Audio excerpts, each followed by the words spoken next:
tentang perjalanan yang berat untuk kita ukir bersama. Jadi sebuah cerita, pahit getirnya kisah ini, namun kuat dan menguatkan sebagai perekat setiap hati yang condong pada mimpi. Memang tak banyak orang yang mengerti tentang ini, tapi ikatan batin kan menggema sepanjang waktu. Percayalah, kita melegenda di sana. Pilih masa depanmu di warna mimpimu. Selamat sore Bu Eni, Assalamualaikum. Waalaikumsalam, selamat sore juga Bu Kuni. Terima kasih ya Bu Emi sudah meluangkan waktu nih sore ini. Kita akan coaching sebentar ya Bu Emi ya. Bu Emi pengen ngomongin apa nih sore ini? Saya ingin ngomongin tentang murid saya, tentang murid saya yang kurang fokus di di kelas. Baik. Oke, jadi ada seorang murid di kelasnya Bu Emi yang kurang fokus belajar di kelas. Iya betul. Anaknya itu kurang fokus di semua materi pembelajaran buku. Jadi kalau anaknya itu saya taruh dengan teman-temannya itu nggak bisa fokus sama sekali. Jadi pikirannya itu ke matanya itu nggak bisa satu titik itu buku. Kalau nggak ganggu temannya juga anaknya itu biasanya tetap meja seperti itu. Oke, jadi anak tersebut tidak bisa fokus di semua mata pelajaran, betul nggih Bu Emi? Iya betul. Karena ini percakapan singkat Bu Emi, apa yang ingin Bu Emi dapat di akhir percakapan ini nanti Bu Emi? Iya, saya ingin setelah kita nanti bercakap-cakap Bu Kuni, saya ingin murid saya ini tadi mendapatkan solusi yang terbaik supaya anak saya ini bisa fokus dalam belajarnya, seperti itu Bu Kuni. Baik, di akhir percakapan ini nanti Bu Emi berharap bisa ada solusi ya untuk anak didik Bu Emi yang kurang fokus. Oke, Bu Emi, ciri-ciri fokus menurut Bu Emi yang seperti apa? Kalau seandainya saya itu menurut saya ya Bu Kuni ya, kalau ketika saya mengajar, anak itu paham apa yang saya ajarkan, terus anak itu fokus melihat saya, jadi dia itu tidak bergerak ke sana kemari ataupun mengganggu temannya. Menurut saya seperti itu. Jadi apa yang saya terangkan di depan kelas, dia itu bisa memahami. Ketika saya bertanya pun dia juga bisa menjawab, seperti itu Bu Kuni. Jadi menurut Bu Emi itu fokus itu jika anaknya memahami materi yang sudah disampaikan Bu Emi dan fokus pada Bu Emi, begitu ya Bu Emi ya. Kalau sekarang nih melihat anak tersebut yang tidak fokus Bu Emi, reaksi Bu Emi itu seperti apa? Nah, reaksi saya ketika melihat anak saya yang tidak fokus, gemes ya Bu Kuni. Yang namanya kita manusia biasa ya, manusia yang biasa, gemes juga, kadang itu ingin marah, tapi juga kasihan Bu Kuni. Kasihannya itu dia itu tidak bisa sama dengan teman-temannya. Kalau teman-temannya itu seribu langkah lebih maju lah, katakanlah seperti itu, atau 5 langkah lebih maju, tapi murid saya ini belum bisa sama sekali untuk memahami apa yang saya terangkan.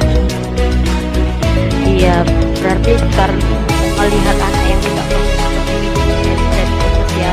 Yang pastinya semua guru kepingin semua anaknya mendapatkan hasil yang sama ya. Iya, betul. Iya, betul. Ini anak saya itu menjadi anak yang bisa mampu memahami apa yang paling tidak sama dengan yang didapat teman-temannya, begitu ya Bu Emi ya. Iya betul Bu Kuni. sebetulnya Bu Emi biasanya yang mengganggu fokus anak tersebut itu apa? Barangkali mungkin yang membuat anak itu tidak fokus di kelas. Mungkin karena anaknya itu kalau di rumah terlalu banyak main gadget dan dibiarkan oleh orang tuanya, Bu, sehingga adanya pendampingan antara orang tua dengan anak tersebut, sehingga di sekolah, di kelas itu mereka anak saya itu, murid saya lebih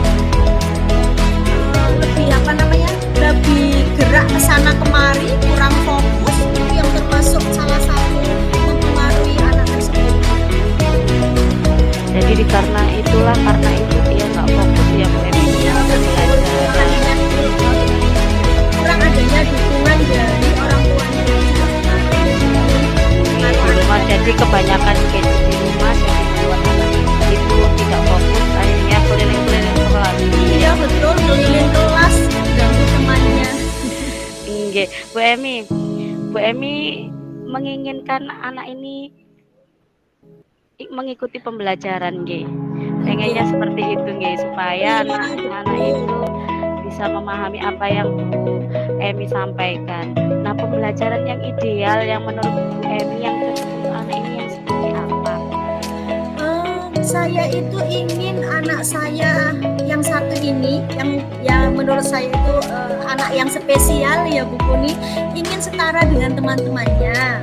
Jadi tidak terlalu tertinggal dengan teman-temannya yang lain. Memang tidak ada manusia yang sempurna. Setidaknya anak saya ini bisa sama-sama memahami lah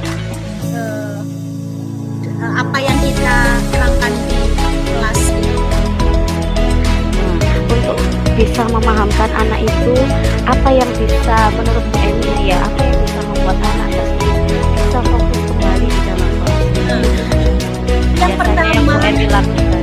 Ya, yang pertama itu supaya dia fokus di kelas itu pendampingan secara individu Bu Kuni. Yang private seperti itu ya. Itu yang pertama. Terus yang kedua itu setelah ada beberapa yang kita lakukan ternyata masih tetap tidak ada perubahan, yang saya lakukan adalah anak ini harus tes IQ atau tes kecerdasan supaya kita bisa mengetahui sejauh mana anak ini sejauh mana anak ini memahami gitu. Baik Bu Emi, selain dua yang sudah Bu Emi sebutkan ya, pendampingan individu di kelas itu tadi, ada tes psikologi. Ada lagi solusi yang lain selain itu yang sudah dilakukan oleh Bu Emi?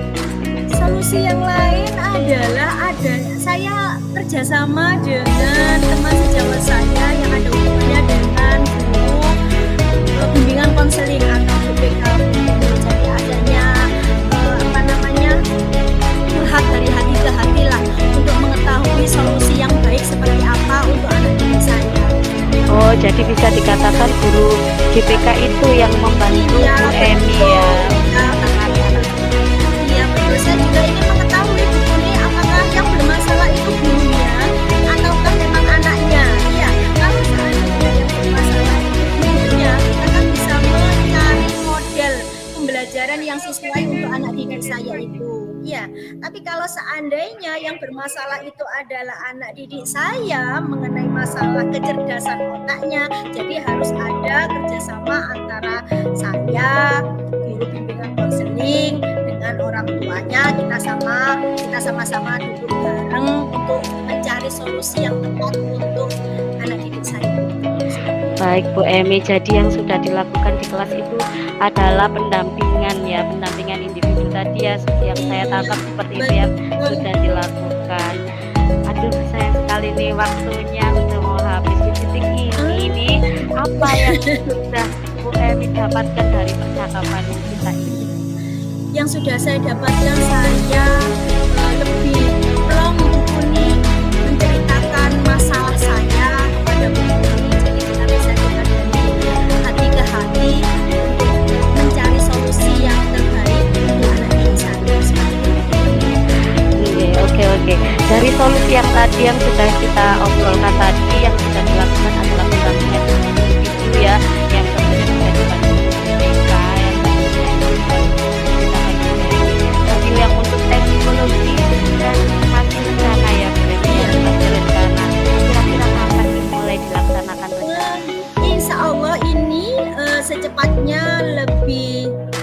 cepat lebih baik ya Bu Kuni ya. Kalau bisa secepatnya 1 minggu 2 minggu lagi lah akan kita adakan ini apa tes EQ pada diri saya. Baiklah Bu Emi, terima kasih loh untuk obrolan sore ini. Aku mau loh Bu Emi kita ngobrol lagi minggu depan. Pengen tahu siap. gimana tanggapan wali murid dari orang tua tersebut setelah Bu Emi menyampaikan solusi dari Bu Emi tadi. Mudah-mudahan lancar ya Bu Emi. Amin. Terima kasih Bu Kuni atas doanya. Oke, terima kasih banyak Bu Emi. Assalamualaikum.